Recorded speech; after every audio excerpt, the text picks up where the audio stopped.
देखिए ना, पापा ने फिर से अपनी जिद पकड़ ली है। नहीं सोनल, वो जो कुछ भी कर रहे हैं सोच समझ के कर। Uncle this is not fair. पापा ये ठीक नहीं कर रहे हैं। मेरा भी तो अपना कोई हक है। मैं कोई बच्ची थोड़ी ना कि पापा मेरी बात नहीं सुन रहे। ओफो सोनल, तुम अभी कुछ मत बोलो। पापा भी गुस्से में हैं। बाद में सोचेंगे, ठीक है? अभी तो मेरे साथ आओ। कब? सर प्लीज सर मेरी बात सुनिए। मुझे तुम्हारी कोई बात नहीं सुननी। तुम्हारी आज से नौकरी खत्म। सर प्लीज सर मेरी बात सुनिए। मैं और सोनल एक दूसरे को। मैंने कहा ना, मैं तुम्हारा चेहरा भी नहीं देखना चाहता। आज से खत्म नौकरी। साहब। क्या है?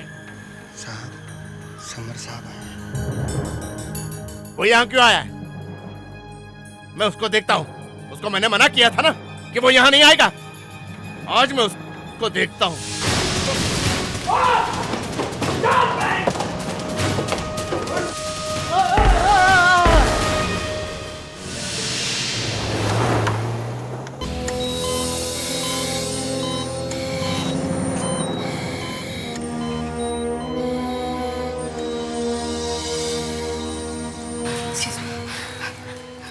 डॉक्टर संदीप बेटा, अभी पापा की हालत कैसी है? मैं आपसे पूछ रही हूँ, 4 घंटे हो गए, कुछ तो बताइए। Sonal, I am very sorry, लेकिन देवप्रकाश की हालत ठीक नहीं है। आप एक काम कीजिए, आप जल्दी से बाहर जाकर फॉर्म पे साइन कर दीजिए। डोंट वरी, मैं हूं ना, मैं खुद ऑपरेशन करूंगा। दिशा, इन्हें बाहर ले जाओ। प्लीज सोनल। क्विक। सर मैं सोच रही थी कि नर्स प्रीति, इन्हें ऑपरेशन के लिए जल्दी तैयार कर दो। जल्दी, एकदम Yes, जल्दी। सर। डॉक्टर पल्लवी, सब कुछ तैयार है? जी सर। गुड। देखिए, सारे सिस्टम्स फिर से चेक कर लीजिए। आज के ऑपरेशन में कोई गड़बड़ी नहीं होनी चाहिए। छोटी से छोटी चीज तैयार रखिए। लास्ट पॉइंट पे कोई कमी नहीं होनी चाहिए। सर, मैंने सब कुछ खुद चेक किया है। हॉस्पिटल की बेस्ट नर्सेज को यहाँ बुलाया है और ए पॉजिटिव ब्लड ग्रुप की 10 बॉटल्स भी मंगवाई है। गुड। डॉक्टर पल्लवी, किसी भी तरह से ऑपरेशन कामयाब होना ही चाहिए। देवप्रकाश जी की जान बच ही जानी चाहिए, चाहे कुछ भी हो जाए, क्योंकि मैं जो कुछ भी हूं ना, उन्हीं की वजह से हूं। सर क्या बात है, मैंने इससे पहले आपको कभी इतना परेशान नहीं देखा। रिलैक्स कीजिए सर, आपने तो इससे भी ज्यादा मुश्किल सर्जरीज की है।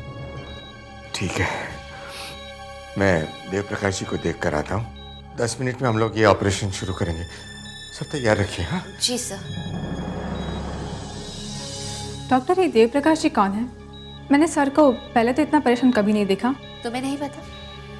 देवप्रकाश जी ने इस हॉस्पिटल को बनाने के लिए बहुत पैसे दिए थे। ये हॉस्पिटल उन्हीं की वजह से बना। प्लीज जल्दी चलिए, प्लीज जल्दी चलिए। सोनल रिलैक्स, सब ठीक हो जाएगा।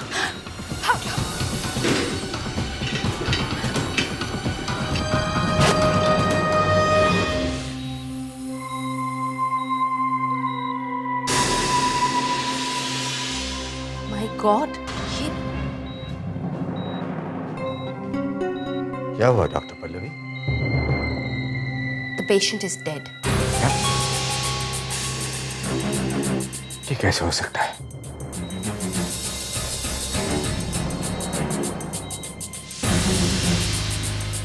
लगता है यहाँ आते आते इनकी मौत हो गई है। नहीं सर, इनका खून हुआ है। किसी ने इनका गला दबाकर इन्हें मारा है। मुझे ये दिन भी देखना था। देवप्रकाश जी मुझे छोड़कर चले गए। एकदम साफ दिख रहा है सर कि गला घोट कर मारा गया है। निशान इतने गहरे हैं कि हाँ सर, शायद किसी प्लास्टिक की ट्यूब से गला घोटा गया है।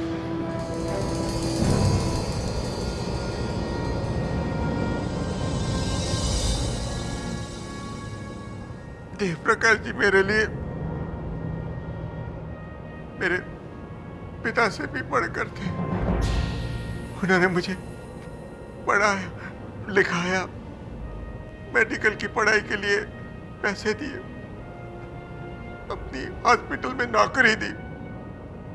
क्या क्या नहीं किया उन्होंने मेरे लिए। और मैंने उनके लिए क्या किया। कुछ हम समझ सकते हैं डॉक्टर संदीप बेटा, लेकिन आपको खूनी को पकड़ने के लिए हमारी मदद करनी पड़ेगी। अब कुछ नहीं समझ सकते एसीपी साहब, अब कुछ नहीं समझ सकते। अच्छा ठीक है, लेकिन एक बात बताइए, देवप्रकाश जी को हॉस्पिटल में क्यों लाया गया था? क्या बीमारी थी उनकी? वो सीढ़ियों से फिसल गए थे, सर पर बहुत चोट आई थी उनको। कल सुबह ही ये लोग उन्हें यहाँ लेकर आए थे और आज सुबह जब मैंने इनको देखा तो इनकी हालत बहुत खराब हो गई थी। फिर क्या हुआ? फिर मैंने नर्स को ऑपरेशन की तैयारी करने के लिए कहा। जब मैं ऑपरेशन रूम में पहुंचा तब ये मर चुके थे। एसएसपी साहब, किसी ने इनका खून किया है। मतलब सुबह तक ये ठीक थे और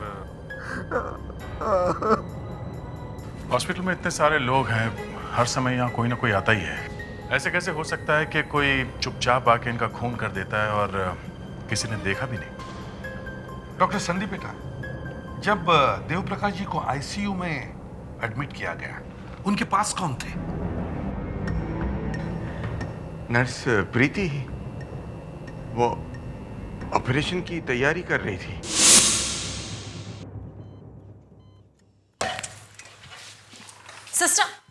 सिस्टर प्लीज आप इस कमरे में किसी भी चीज को हाथ मत लगाइए। तो बिना हाथ लगाए मैं सफाई कैसे करूंगी? आईसीयू को 24 घंटे साफ रखना हमारी ड्यूटी है मैडम। नर्स, अपना काम रोक दो। लगता है कि देवप्रकाश जी का खून इसी कमरे में हुआ है। जी डॉक्टर। एक मिनट सिस्टर, ऑपरेशन से पहले पूरे टाइम देवप्रकाश जी के साथ आप यहीं पे थी? जी हाँ। तो ऑपरेशन से पहले देवप्रकाश जी से मिलने यहाँ कौन आया था? जी वो कौन? बताइए कौन आए थे? जी डॉक्टर संदीप बेटा आए थे। अरे क्या बकवास कर रही हैं आप? मैं यहाँ कब आया था? मैं तो अपने ऑफिस में था और वहीं से सीधा ऑपरेशन थिएटर चला गया। सर आप यहाँ आए थे? सर मैं यही थी, आप आए और दिमाग खराब हो गया है तुम्हारा? मैंने कहा ना, मैं अपने कमरे में ही था। इतना परेशान होने की जरूरत नहीं है डॉक्टर साहब। अच्छा आप एक काम कीजिए, आप जाके अपने ऑफिस में वेट कीजिए, हम लोग अभी वहाँ आते हैं, प्लीज।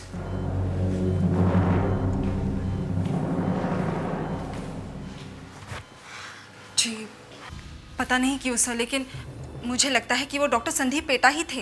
डॉक्टर संदीप बेटा ही थे? मतलब तुमने उनका चेहरा ठीक से देखा नहीं था? हा? सर दरअसल बात यह है कि डॉक्टर ने सर्जिकल गाउन पहना था और उनका सिर और चेहरा ढका हुआ था, सिर्फ उनकी आंखें दिख रही थी। जब तुमने उनका चेहरा देखा नहीं तो तुम इतनी यकीन के साथ कैसे कह सकते हो कि वो डॉक्टर संदीप बेटा ही थे? वैसे तो कोई भी हो सकता है। जी वो नर्स, तुम कुछ कहने से डर रही हो? नहीं, असल बात यह है कि वो आदमी लंगड़ा के चल रहा था और हमारे हॉस्पिटल में लंगड़ा के चलने वाला सिर्फ डॉक्टर संदीप बेटा ही है सर। अच्छा एक बात बताओ, तुम पेशेंट को उस डॉक्टर के साथ अकेले छोड़कर कहीं गई थी? जी हाँ, मैं 2 मिनट के लिए वॉशरूम चली गई थी, लेकिन सर मेरी बात का विश्वास कीजिए, वो डॉक्टर संदीप बेटा ही थे। आप चाहे तो डॉक्टर पल्लवी से पूछ सकते हैं। डॉक्टर पल्लवी? हाँ जी। वो भी आई थी यहाँ पर? ये बात तुमने हमसे पहले क्यों नहीं कही? जी पल्लवी मैडम डॉक्टर संदीप बेटा को ढूंढते हुए यहाँ आई थी। उन्होंने दरवाजा खोला, डॉक्टर संदीप बेटा को बिजी देख सॉरी बोल के वापस चली गई। बड़ी अजीब बात है, एक आदमी सीढ़ियों से गिरता है, उसके सिर पे चोट लगती है, लेकिन वहां उसकी मौत नहीं होती।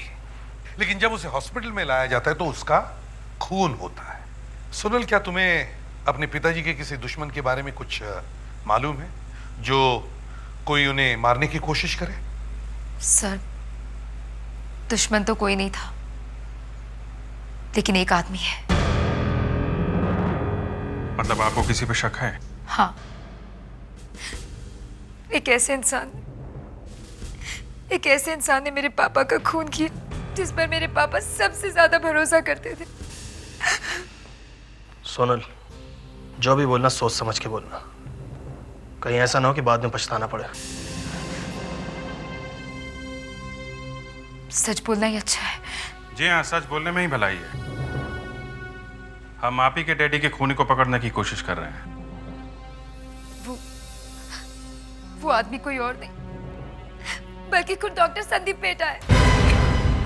डॉक्टर संदीप बेटा, लेकिन वो इनकी जान लेने की कोशिश क्यों करेंगे? वो तो कह रहे थे कि देव प्रकाश जी उनके लिए पिता के समान है। जी हाँ सर, एक वक्त ऐसा था, 1-2 साल पहले तक, लेकिन अब तो वो खुद मेरे पापा के जानी दुश्मन बन चुके हैं। ये 1-2 साल में ऐसा क्या हो गया? सर, पापा ने डॉक्टर संदीप पेटा का नाम अपने विल से निकालना चाहा था। मतलब देव प्रकाश जी के विल में डॉक्टर संदीप पेटा का नाम था? जी सर, लेकिन वो अपनी विल बदलवाना चाहते थे। और ये विल बदलने की बात डॉक्टर संदीप पेटा को मालूम थी? जी हाँ, मैंने उन्हें बताई थी। तो फिर ये विल चेंज की थी या नहीं? नहीं।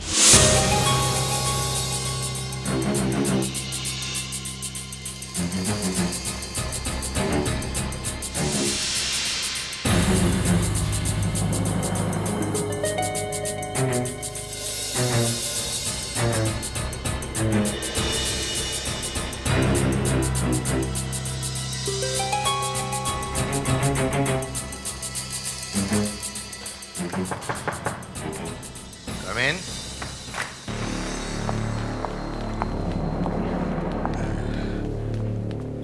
एक मिनट एसीपी साहब। हाँ। कहते हैं मिठाई वाला कभी अपनी दुकान की मिठाई नहीं खाता। ये मिठाई नहीं है एसीपी साहब, मैं डायबिटिक हूं ना, इसलिए जरा मजबूर हूं। दिन में 2 बार इंसुलिन के इंजेक्शन्स लेने पड़ते हैं मुझे, सुबह शार्प 10 बजे और शाम को 6 बजे। और क्या करूं, एक गरीब इंसान हूं, इसलिए डॉक्टर की फीस नहीं दे सकता हूं ना, इसलिए खुद ही इंजेक्शन लगा लेता हूं। आप मजाक अच्छा कर लेते हैं डॉक्टर साहब। नहीं नहीं, मैं तो एसीपी साहब की बात का जवाब दे रहा था। डॉक्टर साहब एक बात बताइए, क्या आपको पता था कि देव प्रकाश जी अपना विल बदल रहे थे? हाँ, पता था मुझे। उनके लॉयर का फोन आया था। तो क्या, उनकी अपनी विल थी, जब चाहे बदल सकते थे। इसमें मैं क्या कर सकता था? वैसे आज सुबह मैं उनको मिलने जाने वाला था, पर एक मीटिंग की वजह से नहीं जा पाया। इसका मतलब आपको कोई फर्क नहीं पड़ता कि आपका नाम विल में से कटने वाला था? प्रॉपर्टी का एक बहुत बड़ा हिस्सा जो अभी तक आपको मिलने वाला था, वो देव प्रकाश जी आपसे वापस ले रहे थे, आपको कोई फर्क नहीं पड़ता? देखिए, मैं एक डॉक्टर हूं और मेरे लिए अपने काम से बढ़कर और कुछ नहीं है। और वैसे भी ये जो पैसा आने वाला था ना, वो हॉस्पिटल के ही काम में आने वाला था। सर,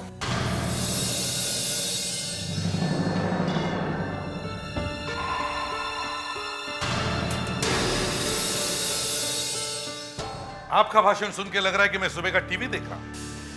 क्यों डॉक्टर संदीप बेटा?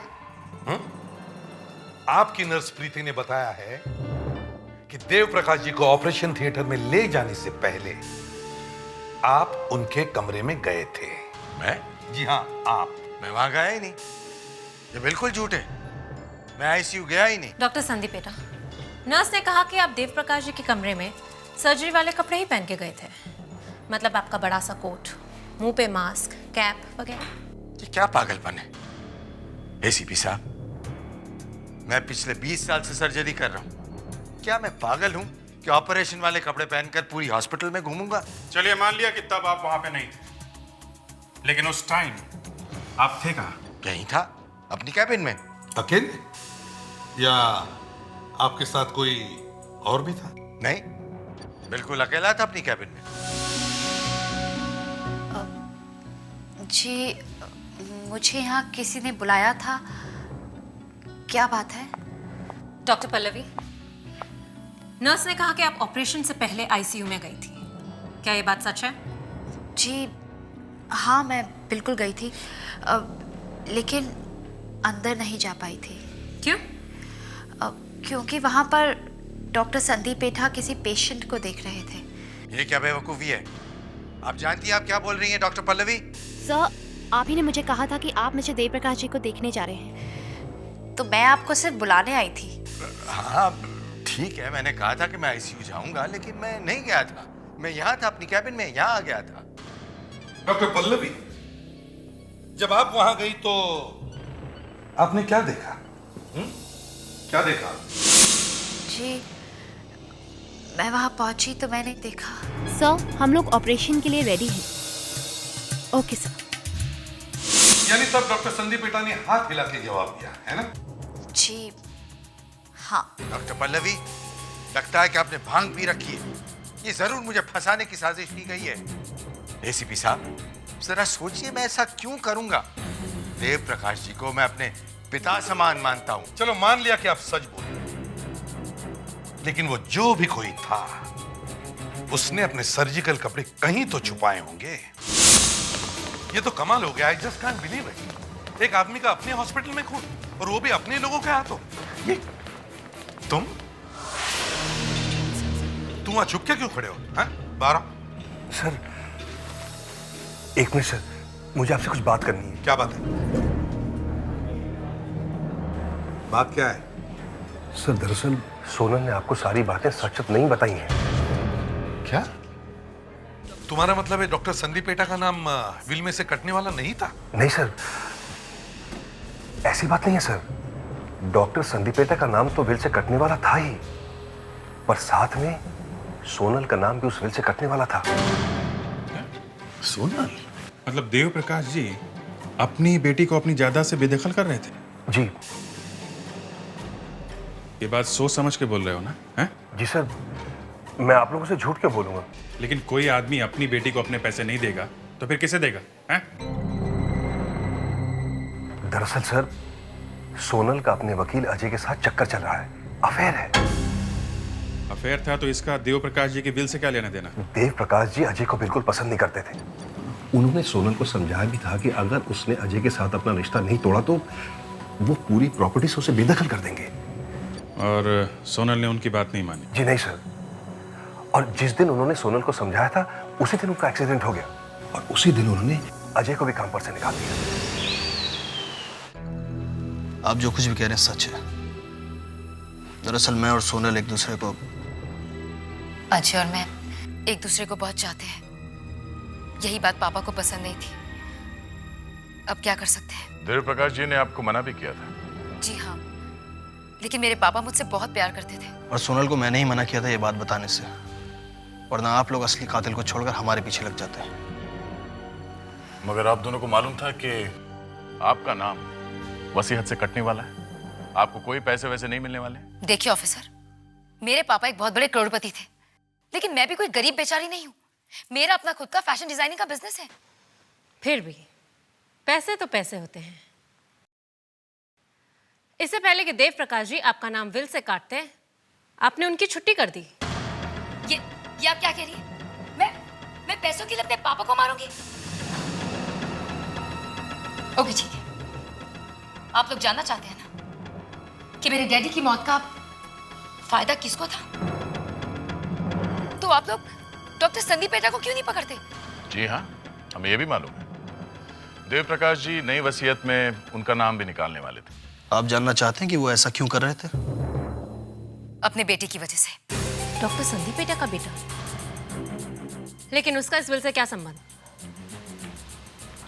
डॉक्टर संदीप पेटा का सौतेला बेटा समर हमारे हॉस्पिटल में काम करता था, लेकिन अपनी पीने की आदत की वजह से उसने हॉस्पिटल में बहुत बड़ा हंगामा कर दिया था। 2-3 मरीजों के ऑपरेशन का सत्यानाश कर दिया था उसने। जान चली गई थी उन लोगों की, इसलिए मेरे डैडी ने उसे निकाल दिया। ये सब कब हुआ था? 2-3 साल पहले। और कल सुबह अचानक वो यहाँ आ गया। क्या? कल सुबह समर यहाँ आया था? जी हाँ, और उसके आने के बाद पता नहीं कैसे पापा का ये एक्सीडेंट।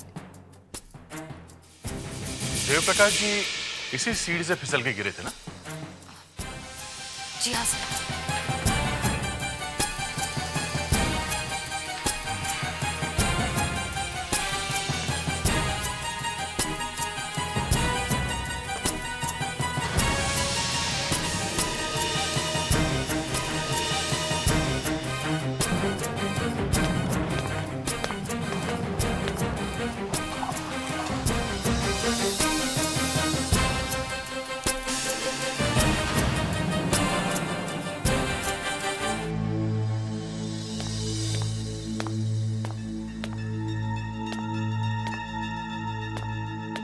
ये क्या है? पता नहीं, देख लीजिए। शायद देव प्रकाश जी का एक्सीडेंट हुआ नहीं था, करवाया गया था।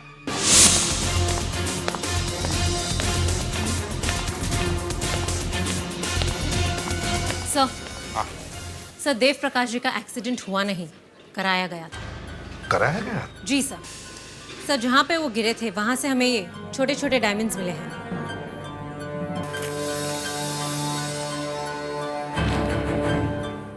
लेकिन ये तो नकली लग रहे हैं। हाँ सर, नकली है।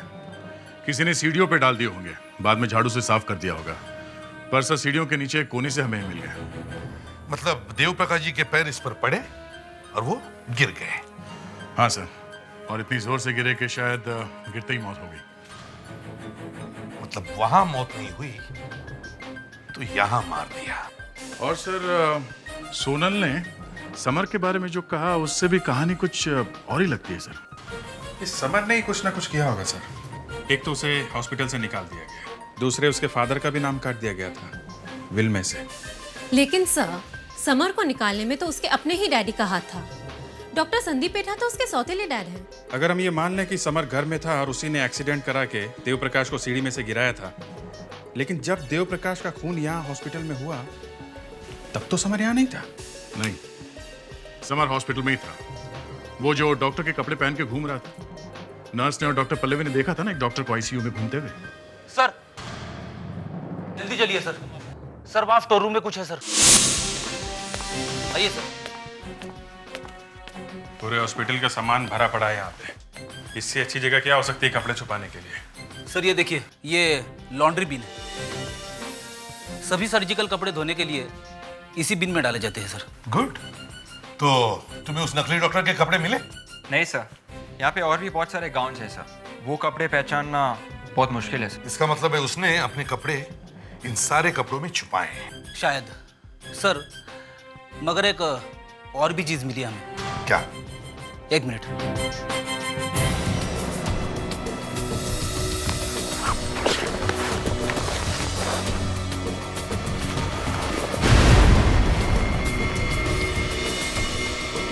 जूते? जी सर, किसी आदमी ने जल्दी में अपने जूते यहाँ पे छिपा दिए सर। ये जूते किसी और आदमी के नहीं, जरूर उस नकली डॉक्टर के जूते हैं जो डॉक्टर संदीप पेटा बनकर आईसीयू में गया था। ये उसी के जूते हो सकते हैं, नहीं तो कोई अपने जूते यहाँ क्यों छुपाएगा? इसका मतलब आईसीयू से वो आदमी सीधा यहाँ पे आया, उसने अपने कपड़े यहाँ पे उतारे, यहाँ छुपाए और यहाँ से भाग गया। हाँ, इसका मतलब डॉक्टर संदीप पेटा सही कह रहे हैं कि वो सिर्फ एक बार आईसीयू में गए हैं। अगर वो दोबारा आईसीयू में जाते तो अभी भी ये जूते उनके पैरों में होते। सर डॉक्टर संदीप पेटा के ऊपर से तो शक निकल गया, लेकिन एक और संदीप पेटा है जो बच गया है। एक और Sandeep PETA? Doctor Sandeep PETA का बेटा summer Sandeep PETA. Doctor Sandeep PETA, देखिए हम आपसे समर के बारे में कुछ बात करना चाहते हैं। तो डॉक्टर संदीप पेटा,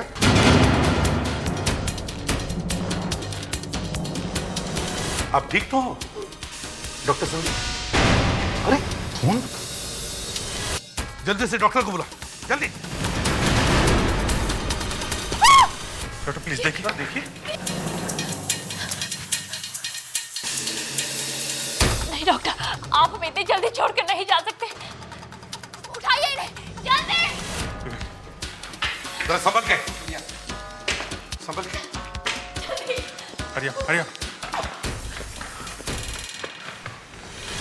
सर ये तो बहुत गड़बड़ हो गई। ये हॉस्पिटल तो उनका घर होने लगा है, हमारे आंखों के सामने। सर उनके मुंह से खून निकल रहा था, आपने देखा ना? हाँ, और एक बात है अभिजीत, उनकी शर्ट की स्लीव रोल की गई थी। कहीं ये डॉक्टर संदीप पेटा अपना इंसुलिन का इंजेक्शन तो नहीं ले रहे थे?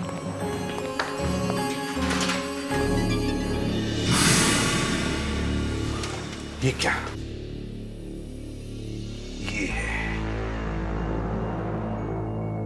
ये है डॉक्टर संदीप पेटा का इंसुलिन का इंजेक्शन। शायद इसी में किसी ने जहर भरा होगा। नहीं, अब मैं यहाँ बिल्कुल नहीं रुकूंगी। डॉक्टर पल्लवी, प्लीज संभालिए अपने आप को। अगर आप ही ऐसा करेंगे तो फिर पहले देव प्रकाश जी, फिर डॉक्टर संदीप पेठा, मुझे समझ में नहीं आ रहा कि यहाँ हो क्या रहा है। हम लोग यहाँ पेशेंट्स की जान बचाने की कोशिश करते हैं और अब तो अचानक से यही लोगों का खून होने लगा। डॉक्टर पल्लवी, आप अभी डॉक्टर संदीप पेठा के कमरे में क्या करने गए? मैं तो बस उन्हें बुलाने गई थी, वैसे ही बहुत देर हो चुकी थी। देर हो गई थी? मतलब ये कि आज रात को डॉक्टर संदीप पेठा को एक ऑपरेशन करना था, तो मैंने उनको रूम में फ़ोन किया तो ऑपरेटर ने कहा कि उन्होंने डिस्टर्ब करने से मना किया। तो मैंने सोचा कि मैं खुद ही जाकर मिल लेती हूँ और जब मैं उनके रूम तक पहुंची तो मैंने देखा कि दरवाज़ा बंद था। मैंने 2-3 बार नॉक भी किया लेकिन अंदर से कोई जवाब नहीं आया। आप यहाँ पे कितनी देर पहले आई थी? मैं यही कोई 10 मिनट पहले। मुझे लगा कि डॉक्टर संदीप पेठा यहीं कहीं चले गए होंगे, तो मैं उन्हें ढूंढने कहीं और चले गई। और जब मैं वापस आई तो मैंने देखा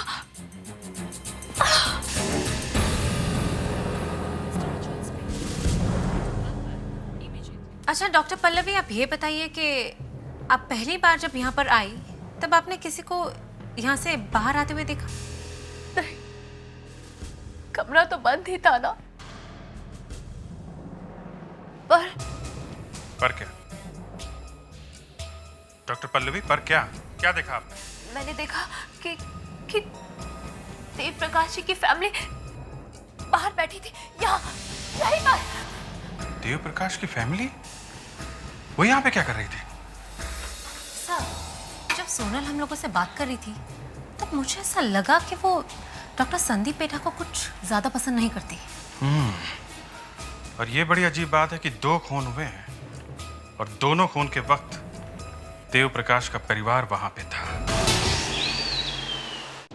जब डॉक्टर संदीप पेठा का खून हुआ तब आप लोग वहीं पे थे, उनके कमरे के बाहर। लेकिन सर, आपको कैसे पता चला कि डॉक्टर संदीप पेठा का खून हुआ है? हमें उनकी इंसुलिन वाली सिरिंज में जहर मिला है। कर क्या रहे थे आप लोग वहां पे? जी वो हम लोग वहाँ वसीयत के बारे में बात करने गए थे। अच्छा, पहले आप ही ने हमें बताया कि डॉक्टर संदीप पेठा को पकड़ना चाहिए आपके डैडी का खून करने के लिए, है ना? जी हाँ, वो। और फिर आप खुद वहां पहुंच गई उनसे मिलने के लिए, क्यों? इतनी जल्दी पड़ी है आप लोगों को वसीयत की? अभी अभी आपके डैडी का खून हुआ है। वो दरअसल हमने सोचा कि आपस की कुछ बातें जल्दी से निपट जाए तो अच्छा है, इसीलिए। आपके मुंह से ये बात सुनते हुए बड़ा अजीब सा लग रहा है। आप ही इनकी बुराई कर रहे थे ना, है ना? मेरी? क्या बोला उन्होंने मेरे बारे में? हाँ, इन्होंने ही हमें बताया था कि शायद देव प्रकाश जी के खून में आप लोगों का हाथ है। What? एक बात बताइए, आप डॉक्टर संदीप पेठा से मिलने कितने बजे गए थे? जी करीबन 5:30 बजे। 5:30 बजे? मतलब मौत होने से थोड़ी देर पहले। फिर क्या हुआ? आपकी डॉक्टर संदीप पेठा से बात हुई? कहाँ बात हुई? उन्होंने हमसे कैबिन के बाहर वेट करने के लिए कहा मैं इंसुलिन का इंजेक्शन ले लूं। हम बाहर वेट करते रहे आधे घंटे तक, फिर हम वहां से चले गए। आपने किसी को कमरे से आते जाते देखा? नहीं। हाँ, डॉक्टर पल्लवी 2 बार आकर गई। उन्होंने दरवाजा नॉक भी किया, लेकिन जब कोई आवाज नहीं आई तो वो चली गई। बस इतना ही? ऐसे कैसे हो सकता है? आप लोग तो उनके कमरे के बाहर ही वेट कर रहे थे। नहीं, और कोई नहीं आया था सिवाय डॉक्टर पल्लवी के। और शायद डॉक्टर संदीप पेठा को एक फोन आया था, वो हेलो हेलो कर रहे थे लेकिन दूसरी तरफ से आवाज नहीं आ रही थी। आपने हेलो हेलो सुना? हाँ। मतलब जैसे ही मौत होने वाली थी एक फोन आता।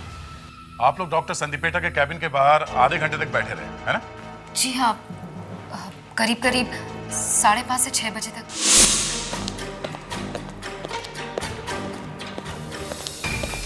सर। हाँ विवेक। सर, मैंने टेलीफोन कंपनी से पता लगा लिया है सर। 5:30 और 6 के बीच में सिर्फ एक ही कॉल आया था सर, सिर्फ एक ही। ये कॉल ठीक 6 बजे आया था सर। 6 बजे? सर 6 बजे? 6 बजे तो डॉक्टर संदीप पेठा अपना इंसुलिन वाला इंजेक्शन ले रहे थे, जहरीला इंजेक्शन। जिस समय इंजेक्शन ले रहे थे उसी समय कॉल आया। और 6 बजे ये फोन आया तो आया किसका? से नंबर है 189 8569। 1898569। ये फोन नंबर किसका है? ये नंबर इसी हॉस्पिटल का है सर। क्या? इसी हॉस्पिटल का? इसका मतलब है डॉक्टर संदीप पेटा को आखिरी फोन आया वो भी इसी हॉस्पिटल से? सर इस हॉस्पिटल में 25 फ़ोन है सर, 3 फ़ोन ऑपरेटर के पास है सर, वही लगाती है सबका फ़ोन सर। हाँ मगर ऑपरेटर ने तो कहा था उसने किसी को फ़ोन नहीं किया। जी सर, फ़ोन बाकी 22 फ़ोन में से किया गया है सर। अभिजीत एक काम करो, लगाओ इस नंबर को 1898569। देखो देखो इन फोन नंबर है किसका? 69। बेल बज रही है सर। बेल तो इसी कॉरिडोर में से आ रही है।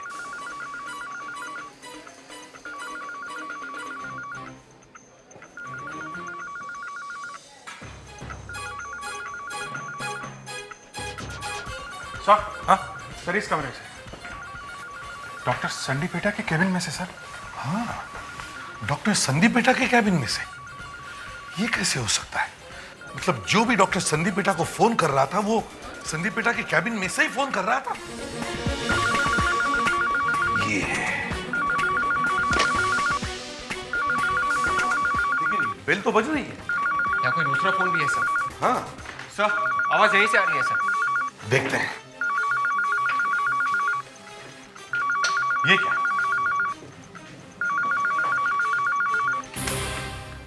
कट।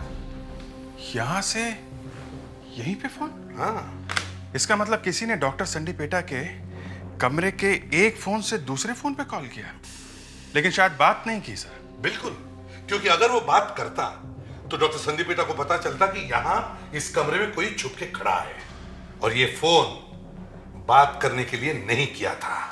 और सर जब ये फोन आया था उसी वक्त डॉक्टर संदीप पेटा अपना इंजेक्शन ले रहे थे, इंसुलिन का। शायद। अभी ये काम करते हैं, अब ध्यान से सोच कर देखते हैं कि यहां क्या हुआ था। हर रोज की तरह ठीक 6 बजे डॉक्टर संदीप पेटा अपना इंसुलिन का इंजेक्शन लेने के लिए यहां आए, लेकिन उन्हें यह पता नहीं था कि उस पार्टीशन के पीछे उस कमरे में कोई छुपा है। अब जैसे वो अपना इंसुलिन का इंजेक्शन लेने की तैयारी कर रहे थे उतने में उनके टेबल के फोन की घंटी बजी। उन्होंने ये इंजेक्शन यहां रखा और वो टेलीफोन लेने के लिए अपने टेबल के पास आए। Hello hello. और जब डॉक्टर संदीप पेटा टेलीफोन में बिजी थे तो वो आदमी यहां से बाहर आया, उसने इंसुलिन की इंजेक्शन की जगह जहर भरी सिरिंज यहां रखी और वापस जाके छुप गया। वहां से कोई जवाब नहीं आ रहा था। डॉक्टर संदीप पेटा ने बहुत कोशिश की, हेलो हेलो कौन है कुछ। फिर बाद में उन्होंने फोन रख दिया और अपना इंजेक्शन लेने के लिए वापस यहां आए। उन्होंने इंसुलिन का इंजेक्शन लिया। जैसे इंजेक्शन लिया, इंजेक्शन में जो जहर था वो अपना काम करने लगा। उनकी तबीयत बिगड़ गई और वो यहां अपने कुर्सी में आकर गिर गए, बेहोश होने लगे। और तब वो आदमी यहां से निकला और चुपचाप कमरे के बाहर चला गया। भले डॉक्टर संदीप पेटा ने उसे देखा भी होगा, लेकिन वो कुछ नहीं कर सकते थे क्योंकि जहर की वजह से उनकी तबीयत बुरी तरह हो गई थी और वो बेहोश होने लगे थे। सर ये सारा प्लान उस आदमी ने बड़ी होशियारी से बनाया था। उसे लग रहा था कि वो हमारी पकड़ में नहीं आने वाला है। डॉक्टर ने आत्महत्या की है ये दिखाने के लिए उसने ये जहर भरी सिरिंज यहीं पे छोड़ दी। बेवकूफ समझा है उसने हमें। यही वो सिरिंज है जिससे डॉक्टर संदीप पेटा का खून हुआ था। जहर था इस सिरिंज में। खून ये भी जानता था कि कैसे छुपकर ये सिरिंज बदली जा सकती थी और उसे ये भी मालूम था कि कौन सा जहर देना चाहिए ताकि डॉक्टर संदीप पेटा मरते वक्त चिल्ला भी न सके। और ये हैं वो जूते जिन्हें पहनकर खूनी आईसीयू में गया था, 9 नंबर के। एक बात बिल्कुल साफ है, खूनी हॉस्पिटल के स्टाफ में से कोई है। हम ये जूते एक एक करके सबको पहना कर देखेंगे। जिस किसी को ये जूते फिट बैठते हैं वो पकड़ा जाएगा।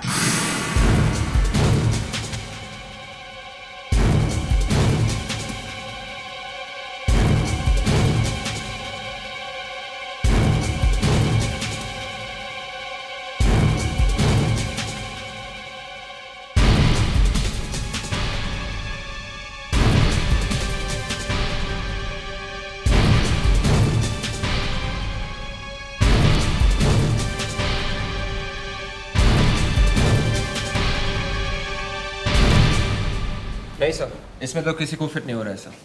औरतों को भी नहीं हो रहा है सर। हम यहाँ लोगों की जान बचाते हैं, खून नहीं करते। अगर हॉस्पिटल के स्टाफ में से कोई नहीं है तो फिर कौन हो सकता है? सर एक आदमी अभी भी बचा है जिसे डॉक्टर संदीप पेटा के टाइम टेबल के बारे में पता था, दवाइयों के बारे में भी जानता है और हॉस्पिटल के बारे में भी उसे अच्छी तरह से मालूम है। डॉक्टर समर संदीपेटा। चलो इधर। देखिए आप मेरे साथ ऐसा नहीं कर सकते। ये तो कुछ भी नहीं है, अब देखते जाओ तुम्हारे साथ क्या क्या हो सकता है। चलो बैठो। ये क्या होने वाला? अरे ये क्या कर रहे हैं? मैं तुम्हारे पैर छूना चाहता हूँ। ये मेरे पैर मत छुए प्लीज। वाह, मिल गए 9 नंबर के जूते। एक और कस्टमर आ गया जूते लेने। हाँ सर। विवेक जरा ये जूते ट्राई करो, इनको देखो कैसी फिटिंग है। ये क्या हो रहा है? देखिए देखिए ये एकदम फिट सर। फिट हो गया? मतलब खून तुमने किया है? मैं दुनिया में अकेला नहीं हूं जो 9 नंबर के जूते पहनता है। और जूता फिट आ गया इसका मतलब ये नहीं कि मैंने देवप्रकाश जी का खून किया। अब तो ये 14 साल के लिए गए, शायद फांसी भी हो जाएगी।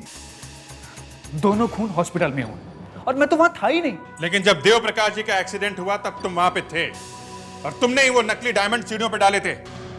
जी मैं वहां था लेकिन बहुत दूर खड़ा हुआ था। देखिए आप लोग जबरदस्ती मुझे नहीं फंसा सकते हैं। और खून तो 2 और 6 बजे हुआ है। मैं तो वहां था ही नहीं। देखिए मैं जा रहा हूं। हाँ वैसे हम तो इन पर इल्जाम नहीं लगा सकते क्योंकि ये तो वहां थे ही नहीं। देखिए आपने आखिर मान ही लिया ना। हाँ लेकिन बात ये है कि अगर आप वहां नहीं थे तो फिर तुम्हें पता कैसे चला कि खून एग्जैक्टली हुआ कितने बजे? क्यों? तुम हॉस्पिटल नहीं गए थे लेकिन तुम्हारे जूते पहन के कोई हॉस्पिटल में गया था जिसने ये खून किया है। तुम्हारा कोई साथी। कौन है वो? है? कौन है वो?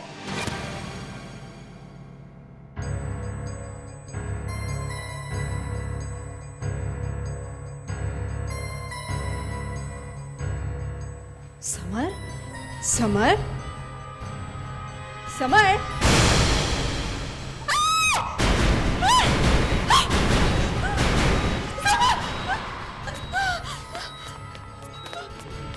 हमसे गलती हो गई, हमारी वजह से इसकी ये हालत हो गई।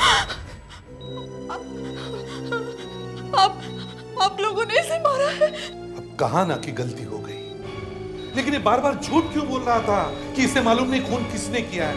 हाँ? अब 9 नंबर के जूते तो इसी के थे ना।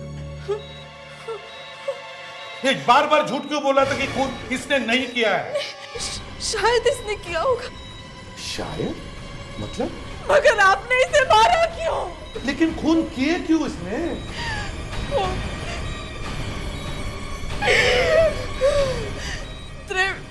देव प्रकाश और डॉक्टर संदीप पेटा ने इसका करियर बर्बाद करके रख दिया था सर। इसलिए शायद उसने उन दोनों को मारा होगा। शायद। ये सब तुमको इसने बताया? नहीं, ये क्यों बताएगा मुझे? तो फिर ये सब तुम्हें कैसे पता चला? तुम्हें कैसे पता चला कि ये जूते इसी के थे? हाँ? तुम खुद वो जूते पहनकर यहां आई थी, मगर तुमसे एक गलती हो गई। तुमने सीआईडी को यह बताया कि डॉक्टर पल्लवी को तुमने आईसीयू में देखा था, लेकिन डॉक्टर पल्लवी ने तुम्हें देखा ही नहीं। और वो देखते भी कैसे? तुम वहां खुद डॉक्टर संदीप पेटा बन के खड़ी थी, क्यों? और शाम को जाकर तुमने डॉक्टर संदीप पेटा का खून किया। दोनों काम एकदम खत्म। बड़ी सफाई से खून किए तुमने ये दोनों खून किए, इसलिए तुम्हें तुम्हारे इस बॉयफ्रेंड से भी ज्यादा सजा होगी।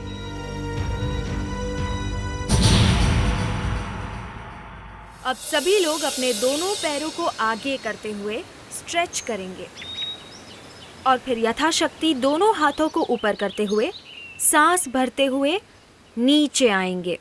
अपने माथे को घुटने से लगाते हुए सांस खाली करते हुए। क्या है?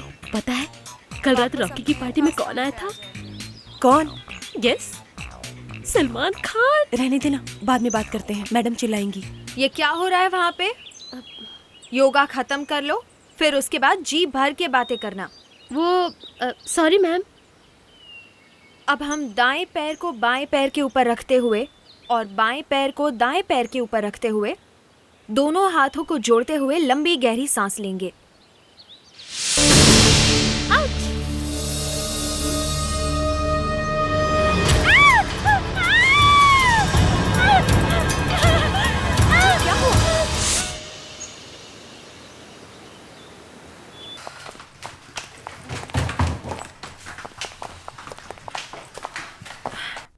एक्सक्यूज मी मैम, आपके पास 3 अलग अलग रूम्स हैं? सॉरी मैडम, हमारे पास एक ही रूम खाली है।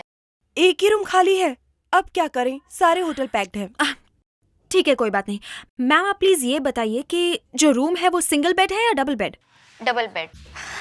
सिंगल हो या double, I want separate room. Aanchal, उन्होंने कहा कि उनके पास सिर्फ एक ही रूम अवेलेबल है। आई डोंट केयर यार, मैं एक में एडजस्ट नहीं कर सकती। आंचल समझा करो, जिद मत करो। इसमें जिद करने की क्या बात है, हम कोई और होटल देख सकते हैं। हाँ। चलो। क्या हुआ? We are very very sorry Aanchal, मेरे ख्याल से हम यहाँ पर मुंबई में अपना वेकेशन स्पेंड करने आए हैं और मैं नहीं चाहती हूँ कि मैं होटल ढूंढ कर अपना समय बर्बाद करूँ। और वैसे भी मैं और दीपेनिता तो एक रूम में एडजस्ट कर लेंगे, तुम्हें जाना है तो जाओ। एग्जैक्टली। मैडम जी 17 नंबर रूम दे दो ना। तुम्हारा दिमाग तो खराब नहीं हो गया है? तुम्हें मालूम है ना रूम नंबर 17 में क्या हुआ था? आप लोग कुछ रूम नंबर 17 के बारे में बात कर रहे थे, वो रूम खाली है क्या? अरे मैडम जी एकदम खाली है। तुम चुप रहो। सॉरी मैडम, रूम नंबर 17 खाली तो है मगर हम वो किसी को देते नहीं है। क्यों, क्या प्रॉब्लम है वहाँ? एसी काम नहीं करता या फैन काम नहीं करता? नहीं, वैसी कोई प्रॉब्लम नहीं है।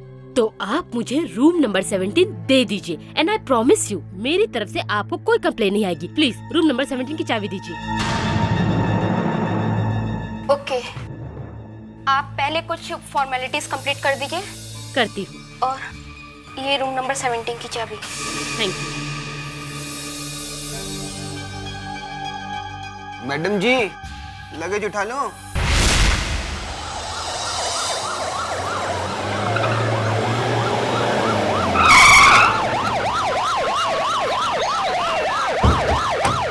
आप प्लीज संभालिए अपने आप को। अच्छा, आप बता सकते हैं यहाँ पर एग्जैक्टली हुआ क्या है? वो हम सब यहाँ योगा कर रहे थे और अचानक मेरे हाथ में कुछ आकर गिरा। जैसे ही मैंने देखा तो वो कटा हुआ हाथ मेरे हाथ में था। फेरी सर, डिस्टर्ब मत कर। सर क्या है? सर मैं आपको कब से देख रहा हूँ सर। आप अपना हाथ आसमान की तरफ रखकर देख क्या रहे हो सर? मैं ये देख रहा हूँ कि हवा किधर से आ रही है। सर हवा का रुख किस तरफ है ये पता लगा कि आपको क्या मिलने वाला है सर। अरे कॉमन सेंस है विवेक, इससे हमें ये पता चलेगा कि ये कटा हुआ हाथ किधर से आया है। आपका ये मतलब है कि कटा हुआ हाथ हवा के साथ उड़कर यहाँ पे आया है? वेरी गुड विवेक, तुम तरक्की कर रहे हो। सर मगर ये हाथ तो काफी भारी है सर, हवा के झोंके से यहाँ पे कैसे आएगा सर? अरे तो तुम ही बताओ ना, ये कटा हुआ हाथ आया कहाँ से? ऐसे पहली बार देखा है कि कटा हुआ हाथ आसमान से नीचे गिरता है। ज्यादातर केसेस में सर ये हाथ जमीन में गड़ा हुआ होता है। कहीं कोई पंछी तो अपने साथ नहीं लेकर आए? You mean sir hawks? हाँ, ईगल या वर्चर, इन्हीं में से कोई ये कटा हुआ हाथ अपने साथ यहाँ लेकर आया होगा और शायद गलती से लड़की की गोद में गिर गया।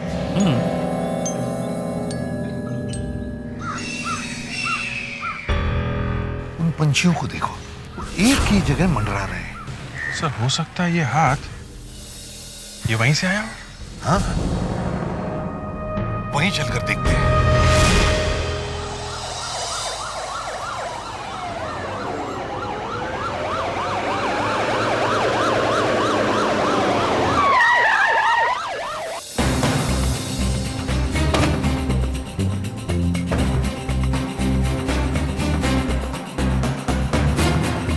ये पंछी इसी एरिया के ऊपर मंडरा रहे हैं। जरूर इसी एरिया में कुछ होना चाहिए। देख सर, तुम इस तरफ जाओ, मैं और अभिजीत इस तरफ जाते हैं। अभिजीत, तुम्हें कुछ बदबू आ रही है? हाँ सर, ऐसा लग रहा है जैसे आसपास कोई बॉडी सड़ रही है। अभिजीत, ये बदबू किसी जानवर के बॉडी की नहीं, किसी इंसान के बॉडी की है।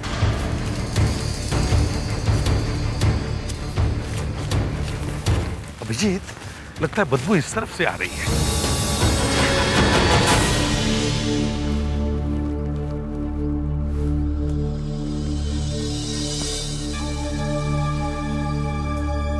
सर, ये आपके कोट पे देखिए, ये कीड़ा। कीड़ा? मेरे कोट पे? ये कीड़ा तो सड़े हुए बॉडी में पैदा होता है, तो मेरे जैकेट पर कहां से आया?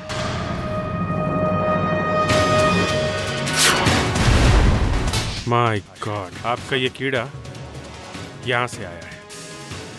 अभिजीत, जल्दी से ऊपर चढ़ो और लाश को नीचे उतारो। सर।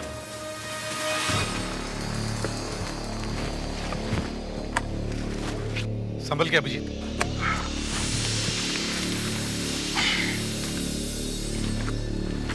अभिजीत, जरा संभाल के। सर, समझ में नहीं आ रहा है, कोई पेड़ के ऊपर बॉडी क्यों रखेगा? वही तो। अभिजीत, ये लाश काफी पुरानी लगती है। हाँ सर, वो हाथ इस बॉडी का नहीं है, इसके तो दोनों हाथ सही सलामत है। हाँ, तो इसका मतलब है वो हाथ किसी और बॉडी का है। सर! दया कहां से बुला रहा है? सर! उस तरफ से सर। दया! दया! सर! सर, यहाँ ऊपर झाड़ पे। अरे, इसका लेफ्ट हैंड गायब है। तो इसका मतलब है जो हाथ हमें मिला है वो। दया, उस तरफ हमें एक और लाश मिली है, पेड़ पे। दो लाशें इस जंगल में? हाँ दया, लगता है इन दोनों लड़कियों का खून हुआ है, वरना ये लाशें ऐसे पेड़ों पे क्यों लटकी हुई है?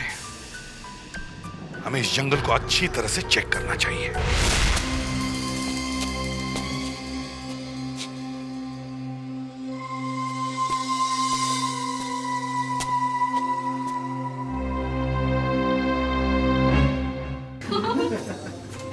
मैं तुम्हें एक और जोक सुना रहा हूँ। बस बस, बहुत हो गया। अब ये कॉमेडी शो यही समाप्त होता है।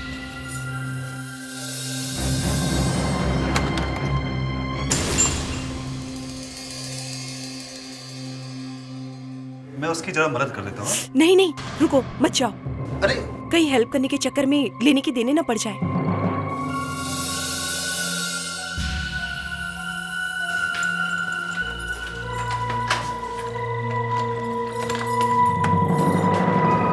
चलो।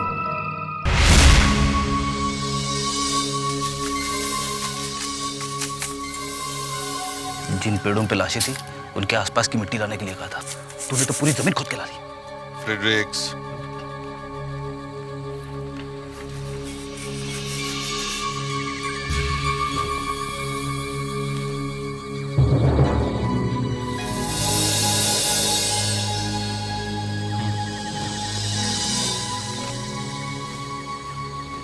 सालंगी, तुम्हारी दाईं आंख फड़फड़ा रही है, मतलब खतरे का अंदेशा है। ऐसे भी साहब, मेरी दाईं आंख तब फड़फड़ाती है जब मैं किसी चीज के लिए बहुत एक्साइटेड होता हूं। अच्छा, तो फिर इस एक्साइटमेंट में अपने इस दोस्त को शामिल नहीं करोगे? जरूर करूंगा, क्यों नहीं करूंगा। इसी साहब, इन दोनों लड़कियों को किसी एक ही आदमी ने मारा है, और ये दोनों बॉडीज काफी पुरानी, क्योंकि इन दोनों बॉडीज में से मुझे ये ब्लू बॉटल फ्लाइज मिली। ये देखिए, ब्लू बॉटल फ्लाइज? जी हाँ। अब इन दोनों लड़कियों की मरने की एग्जैक्ट डेट मुझे इन ब्लू बॉटल फ्लाइज से पूछनी पड़ेगी। गुड, तो फिर हम इन लड़कियों को ट्रेस कर सकते हैं। राइट। एक मिनट सर। हाँ, मट्टी में से ये मिला है सर। प्लास्टिक का टुकड़ा? सर, इसकी ये एज देखी, इसे देख के ऐसा लगता है जैसे ये किसी चीज से टूट के गिरा है। अब हमें यह पता लगाना होगा कि ये प्लास्टिक का टुकड़ा उस पेड़ के पास पहुंचा कैसे। मुझे समझ में नहीं आ रहा है, आंचल फोन क्यों नहीं उठा रही है? इतना एटीट्यूड। छोड़ ना, जल्दी चल, वरना ब्रेकफास्ट मिस हो जाएगा। आंचल, दरवाजा खोल। आंचल दरवाजा खोल यार, इतना एटीट्यूड भी अच्छा नहीं है। आंचल, पता नहीं क्या बात है, कहीं सो तो नहीं गई? नीचे रिसेप्शनिस्ट भी कह रही थी कि इस रूम में कुछ गड़बड़ है, कहीं आंचल को कुछ हो न गया हो। भावना, ऐसा मत बोलो। आंचल, क्या हुआ? आंचल, हमारी फ्रेंड अंदर है और दरवाजा नहीं खोल रही है। आंचल, जिसकी कल रात तुम हेल्प करना चाह रहे थे। ओह माय गॉड, रुको मैं जल्दी से मैनेजर को बुला कर आता हूँ, ठीक है? आंचल, दरवाजा खोलो। रिलैक्स। क्या हुआ? हमारी दोस्त अंदर है, दरवाजा नहीं खोल रही है। जिस बात का डर था वही हुआ। साइड हुई। Aanchal, Aanchal, Aanchal, Aanchal, Aanchal, Aanchal. Oh my god, Aanchal room में नहीं है। कहाँ जा सकती है? पता नहीं। भावना, तुमने उसके मोबाइल पर फोन किया? हाँ, मैंने उसे फोन किया था मगर वो फोन नहीं उठा रही है। शायद वो बाथरूम में हो सकती है। हाँ। आंचल यहाँ पे भी नहीं है। ये दोनों लड़कियों की स्कल एकदम साफ करवा दी। ये पहली वाली लड़की की स्कल है, ये देखो, ये जोड़ देख रहे हो? ये देखो, ये जोड़ कितना साफ और कितना मजबूत दिखाई दे रहा है। इसका मतलब है इस लड़की की उम्र 20-25 से ज्यादा नहीं होगी। बिल्कुल नहीं, और 23-24 से कम भी नहीं हो सकती। ये देखो, मैंने इस लड़की के दांतों का एक्सरे निकाला है। ये देखो, पूरे के पूरे दांत निकल चुके हैं। पूरे के पूरे तो लगते हैं, पूरे 32 लगते हैं। हाँ, पूरे 32। मतलब लड़की बालिग थी। मगर इसकी मौत हुई कैसे? ओ हाँ, एक आओ, ये डेंट देख रहे हो? लगता है किसी चीज से जोर से मारा है। बेचारी की फौरन मौत हो गई। ये देखो, ये दूसरी लड़की, इसकी मौत भी वैसे ही हुई है। मारा किस चीज से? कोई आयरन रॉड? हाँ, ये देखो, ये मैंने दूसरी लड़की के दांतों का एक्सरे भी निकाला है। ये देखो, इस लड़की की उम्र से कम होगी। इसके पूरे दांत नहीं निकले। देखो,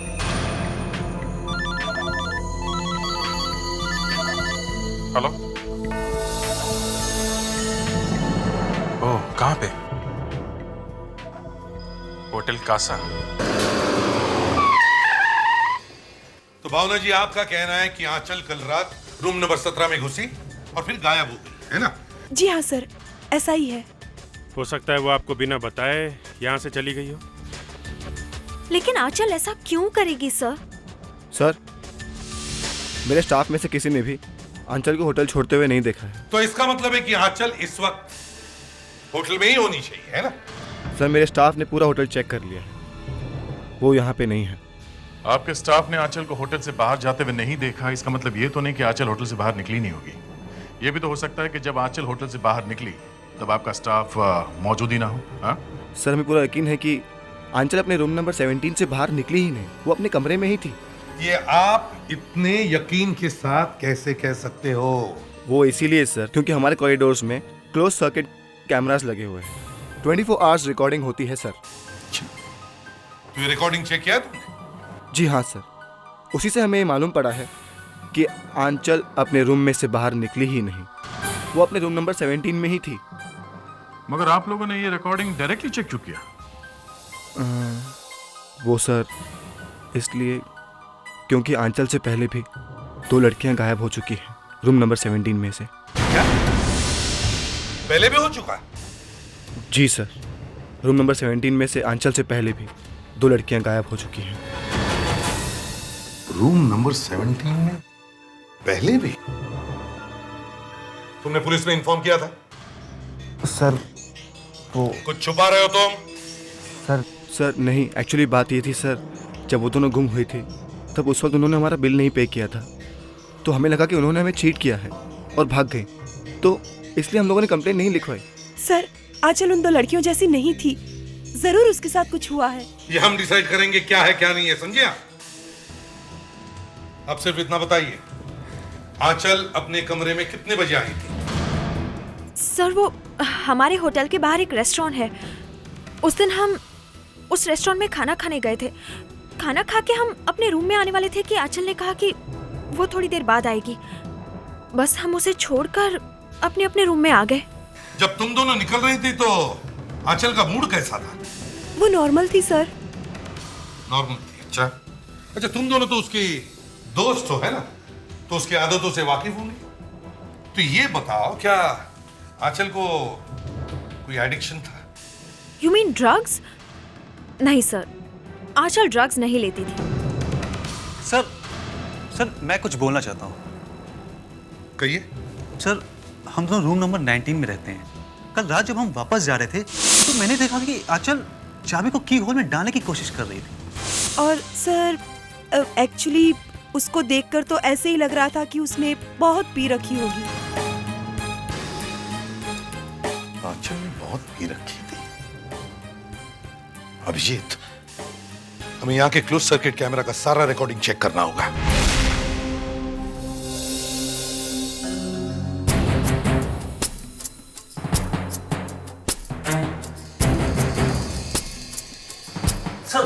सर देखा आपने आंचल की हालत कैसी थी? यहां देखकर तो लगता है कि आंचल नशे में है। ये देखिए सर, 1:15 पर ये आंचल कमरे में घुसी। जरा सर्च में फॉरवर्ड करो।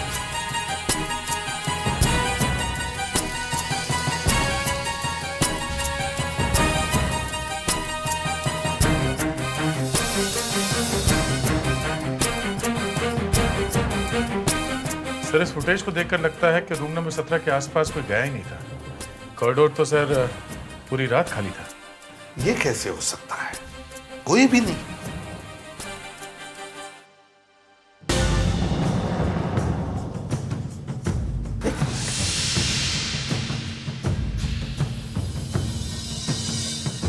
ये क्या है?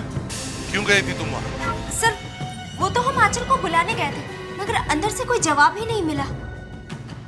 सर जब हमने दरवाजा खोला तो रूम में कोई नहीं था और आंचल गायब थी। आंचल गायब थी?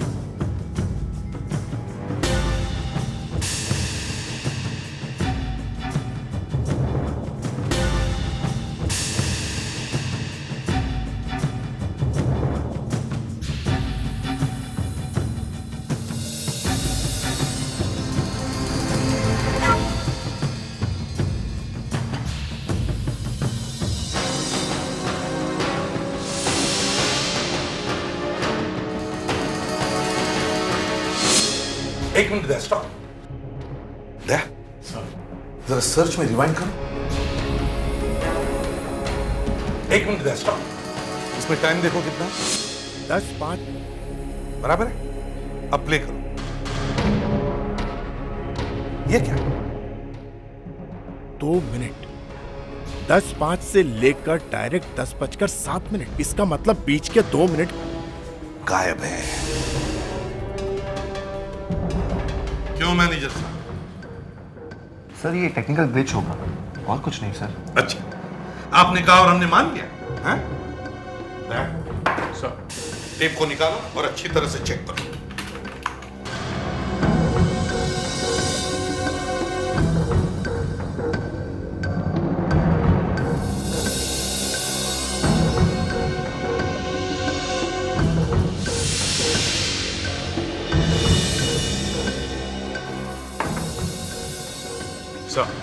सर इस टेप को इस पॉइंट पे टैंपर किया गया सर। ये देखिए।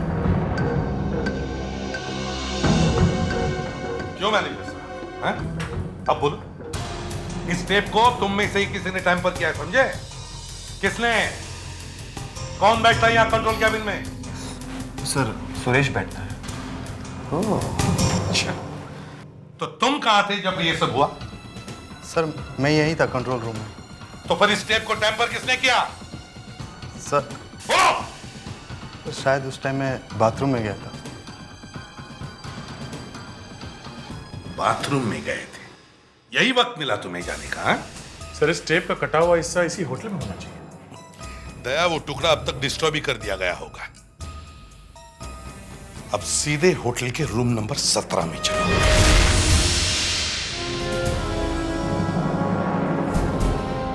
इस कमरे को अच्छी तरह से चेक करो। देखो यहां से कोई बाहर जाने का और रास्ता है क्या, कोई सीक्रेट एग्जिट। अच्छी तरह से चेक करो।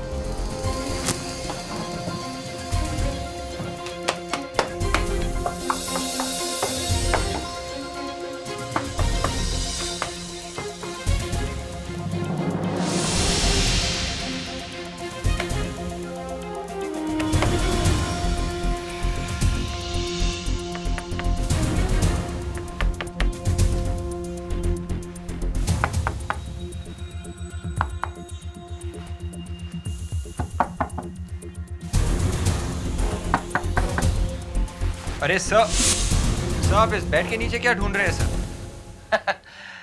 ये एक सीक्रेट है। सर मुझे भी बताइए ना आपका सीक्रेट प्लीज। चलो तुम्हें बता ही देता हूं। मेरा इंट्यूशन कहता है कि इस बेड के नीचे एक सीक्रेट एग्जिट है।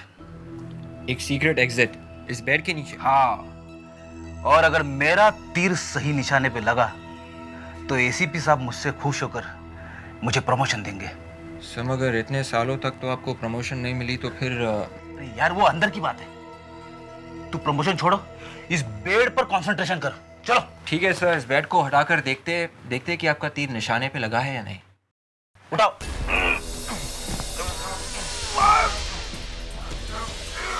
उठाओ उठाओ।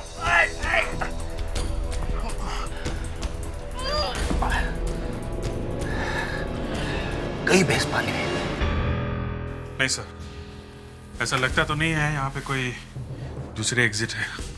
अभिजीत इस खिड़की के बाहर लेज है। अगर आंचल ने इस लेज पर से उतरने की भी कोशिश की होती तो वो नीचे गिर जाती। समझ में नहीं आ रहा।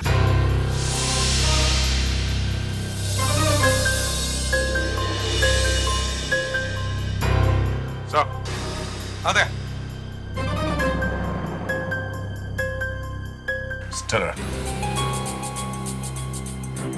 ऐसा ही प्लास्टिक का टुकड़ा हमें जंगल में पेड़ के पास मिला था।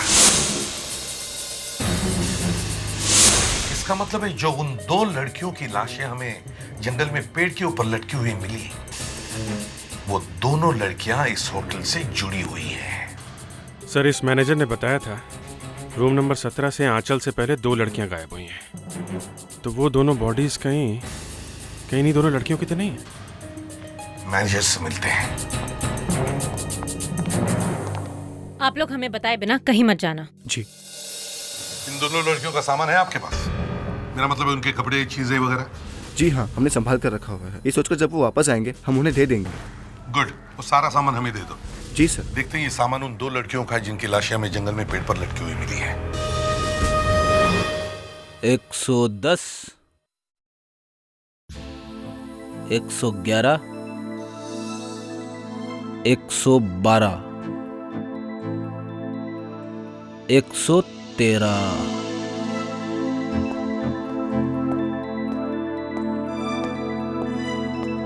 डॉक्टर साहब, ये फेड्रिक्स कर क्या रहा है? कॉम में लगे हुए बाल गिन रहा है। मगर इससे हमें क्या मिलने वाला है? कुछ नहीं मिलने वाला है भाई। देखो क्या हुआ, फ्रेड्रिक्स ने मुझसे कहा डॉक्टर साहब मुझे कुछ काम दे दीजिए। मैंने उसे इस काम पे लगा दिया। अच्छा है, लैब में थोड़ी शांति रहेगी।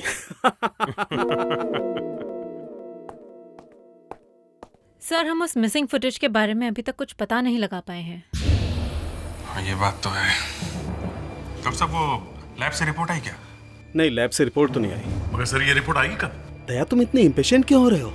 देखो मैंने दोनों लड़कियों के बालों का सैंपल और बोन के फ्रैगमेंट सेंट्रल लैब भेज दिए हैं। रिपोर्ट आती होगी। सर अगर ये दोनों लड़कियां वही हुई जो होटल से गायब हुई थी तो फिर क्या होगा? फिर तो ये पूरा केस पलट जाएगा। फिर ये case room number 17 murder case की जगह सीरियल मर्डर केस का हो जाएगा।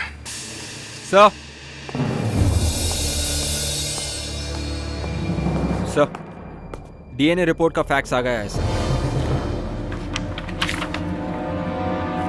अभिजीत ये सीरियल मर्डर केस है। माय गॉड, इसका मतलब ये लड़कियां वही हैं जो रूम नंबर 17 से गायब हुई हैं। इस रूम नंबर 17 से 2 लड़कियां गायब हुई। और इन दोनों लड़कियों की लाशें हमें जंगल में मिली। और सर आंचल भी इसी रूम से गायब हुई है। सर ये खूनी किसी तरह से इस होटल से जुड़ा हुआ है सर। या तो ये गेस्ट है या फिर होटल के स्टाफ में से कोई हो सकता है। और खूनी सिर्फ इसी रूम की लड़कियों को टारगेट कर रहा है सर। हाँ, और ये सारे खून इस रूम नंबर 17 में रहने वाले लड़कियों के हुए। लगता है ये कोई सीरियल किलर है। सर, हाँ। सर ये देखिए कबर्ड से मिले हैं। अरे ये तो आंचल के कपड़े हैं, लेकिन ये यहाँ क्या कर रहे हैं? खून। सर इसका मतलब है आंचल को इसी रूम में इंजर्ड किया। ये क्या है?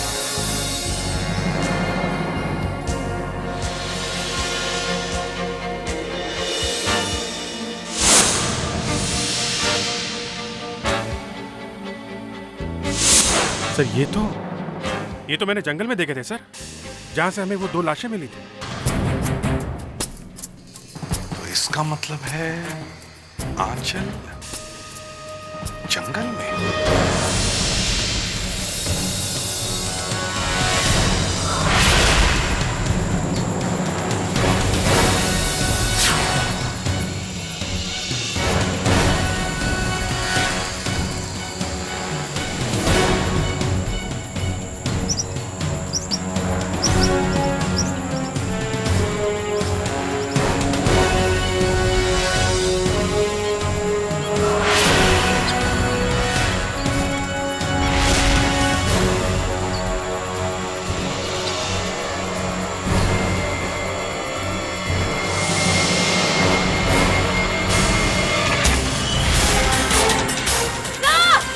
हाँ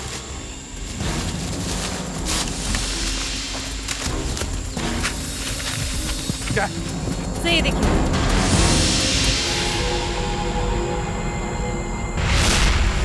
गॉड। विवेक, फ्रेडरिक्स, जल्दी से लैडर लेकर। ये हो क्या रहा है? तीसरी बॉडी? इसे भी दूसरे 2 बॉडी की तरह पेड़ पे लटकाया। सर इस खूनी का मोडस ऑपरेंडी देख के ऐसा लगता है इसका दिमाग खराब है। खूनी ने जानबूझकर सारी बॉडीज को पेड़ पर लटकाया ताकि किसी की आसानी से नजर न पड़े।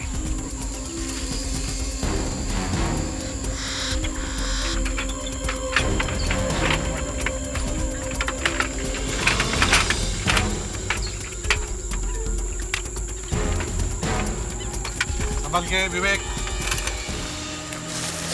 संभाल के। सर इसे भी बिल्कुल वैसे ही मारा गया है जैसे बाकी दोनों लड़कियों को मारा गया था। सर, हाँ? सर इसने किसी आदमी के कपड़े पहने हुए हैं।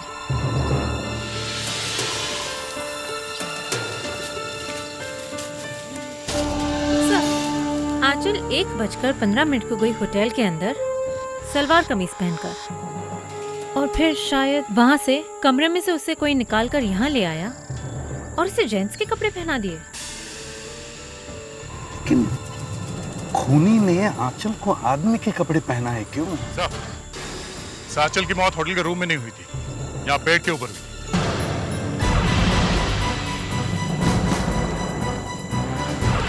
इस पेड़ पर? हाँ सर, यहाँ पेड़ के ऊपर बहुत सारा खून पड़ा है। मतलब आंचल को होटल के कमरे से निकाल कर यहाँ पे लाके मारा गया। मगर सर जब हमने कैमरे की रिकॉर्डिंग देखी थी तो उसमें आंचल कमरे के अंदर जाते हुए दिखी, बाहर आते हुए नहीं दिखी। अभिजीत, अगर हम ये पता लगा लें कि खूनी ने आंचल को आदमी के कपड़े क्यों पहना है तो शायद हम खूनी तक पहुंच सकते हैं।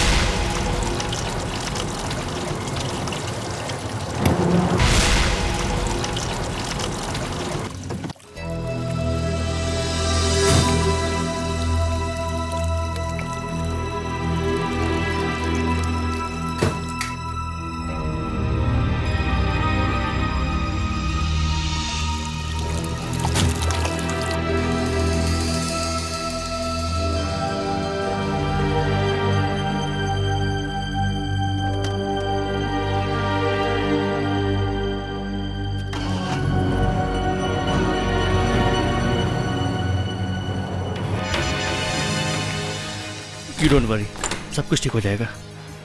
बैठो, बैठो यहाँ पर। I'll be back, हाँ? मुझे एक रूम दीजिए जल्दी। सॉरी सर, एक भी रूम खाली नहीं है हमारे पास। देखिए, मैं अभी अभी दिल्ली फ्लाइट से आ रहा हूँ और मेरी वाइफ की तबीयत बहुत ज़्यादा खराब है। आप कुछ करिए प्लीज़। एक रूम है जो दे सकता हूँ, मगर क्या? उस रूम में कुछ दिन पहले कुछ हुआ था जिसकी वजह से वहाँ पे सीआईडी इन्वेस्टिगेशन चल रही है। तो देखिए, आप मेरी बात समझने की कोशिश कीजिए। मेरी वाइफ को आराम की सख्त ज़रूरत है। आप मुझे वो रूम दे दीजिए प्लीज़। ठीक है, अगर आप इतना इंसिस्ट कर रहे हैं तो बेल बॉय, रूम नंबर 17 में ले जाओ, फॉर्मेलिटीज देख लेंगे। Thank you so much. कम हो गया।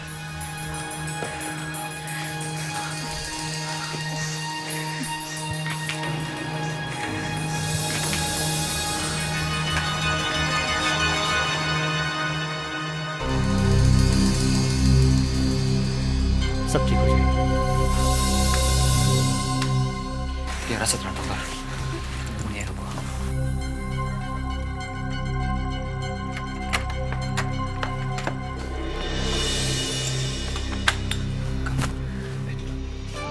सब कुछ ठीक हो जाएगा। Just lie down here. हाँ, मैं डॉक्टर को लेके आता हूँ। हाँ, I'll be back। Bell boy, यहाँ पे होटल के आसपास अच्छा डॉक्टर कहाँ पर मिलेगा? जी आपको डॉक्टर महेश मिल जाएंगे जी। उनका एड्रेस है? हाँ जी, अभी देता हूँ। ये 10वां रोड, प्लॉट नंबर 15 जी, ये है address. Thank you so much.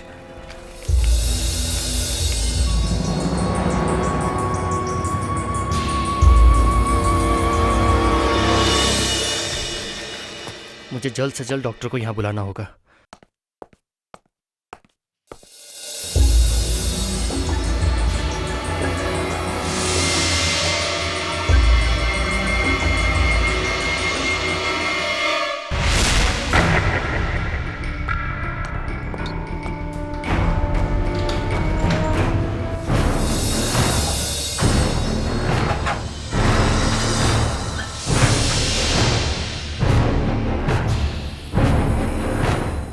Raunak, is it you? Doctor मिला क्या? रौनक, तुम कुछ बोलते क्यों नहीं हो? डॉक्टर है क्या तुम्हारे साथ में? रौनक, तुम जानते हो मैं उठ नहीं सकती हूँ। अब इस सवाल का कोई जवाब भी नहीं दे रहे हो। क्या हुआ? कुछ बोलते क्यों नहीं हो? बोलो, क्या हुआ? अरे कुछ तो बोलो ना। रौनक,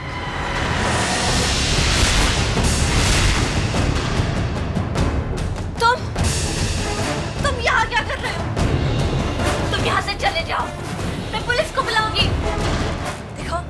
देखो मैं पुलिस को बुलाऊंगी, मैं कह रही हूँ तुम यहाँ से चले जाओ, मैं पुलिस को बुलाऊंगी। हमारी हेल्प में मैं पुलिस को बुलाऊंगी। तुम क्या कर रहे हो? आवाज नीचे कर, समझी? आवाज नीचे कर, बिल्कुल नीचे। कहा था ना मैंने, कहा था ना, रूम नंबर 17 अवेलेबल नहीं है। यहाँ पर खून हुआ है और तुम मानती नहीं हो। नहीं भाई ना, अब बुक तो। ये क्या बकवास कर रहे हो? बकवास नहीं करता मैं, बिल्कुल बकवास नहीं करता। सच सुना रहा हूँ, सच। इस रूम नंबर 17 में जो भी लड़की आती है ना, बचकर नहीं जाती, बिल्कुल नहीं जाती। इसका मतलब है तुम मुझे सही somebody help me please।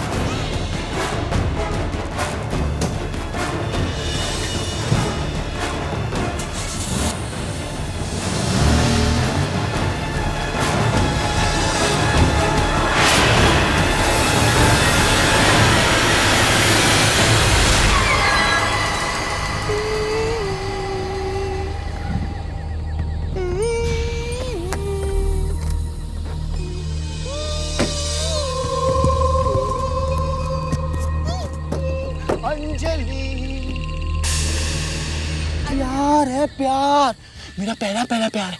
Anjali है ना, रूम नंबर 17 की सबसे पहली गेस्ट है, सबसे पहली गेस्ट। मैं ना उससे बहुत प्यार करता था। मैंने उससे प्यार का इजहार किया। पता है फिर क्या हुआ? उसने मुझसे ना नहीं कहा, ना नहीं कहा। ना बोलती तो मैं बर्दाश्त कर सकता था। क्या किया? हंसी हंसी मेरे पर, हंसी मेरे पर। क्यों हंसी? मैं तो बुरा हूँ क्या? नहीं हूँ ना। और उस दिन के बाद जो भी रूम नंबर 17 में आती है उसमें मुझे अंजलि दिखाई देती है। मुझे अंजलि लगती है। For the matter of fact तुम भी मुझे अंजलि लगती हो। अब मैं तुम्हें अपनी प्यारी सी अंजलि के पास भेजूंगा। On the top baby.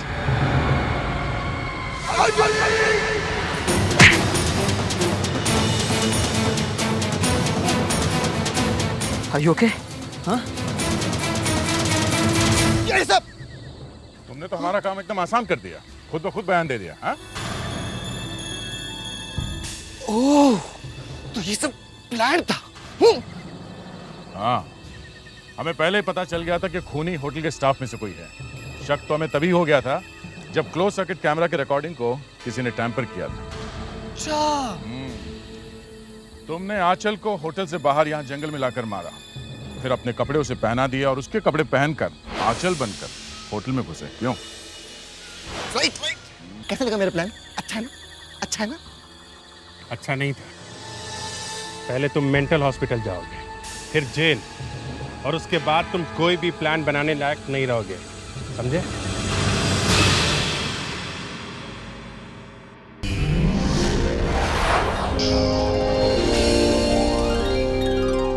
CID के और भी मजेदार और सस्पेंस से जुड़े एपिसोड्स को देखने के लिए हमारे चैनल को सब्सक्राइब करें और बेल आइकॉन दबाना ना भूलें।